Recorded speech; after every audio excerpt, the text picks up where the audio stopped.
Welcome to Sweet Life Beat Life. We hope this video helps. You start by confirming the movement type and removing power, batteries out or mains disconnected. Once done, photograph the dial and note exact hand positions so you can restore them. Next, gently remove any bezel or glass. Make sure the face is stable on a flat, cleaned surface to avoid scratches. Use a small screwdriver to loosen a center cap or retaining nut just enough to expose the minute hand. Do this slowly to prevent bending or stripping the arbor. You continue by removing hands in the proper sequence. First the seconds, then the minute, and finally the hour. Because arbors are delicate, use a hand puller or small parallel pliers and apply even upward pressure. Rocking or twisting can distort hands or damage the movement.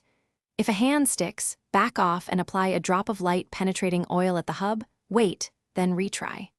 Once removed, lay each hand on a padded tray and label them so you maintain orientation and spacing for reinstallation. To finish, align the movement to the photographed reference and install the hour hand first, pushing it down squarely to the correct position. Once seated, add the minute hand and then the second hand, keeping gaps so no hand rubs another. Make sure to press evenly and secure the retaining nut just snug. After restoring power, observe the clock for at least 12 hours to confirm accurate movement.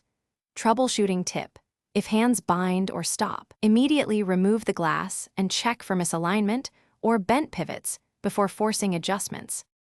Thanks for watching. Consider subscribing if we helped you.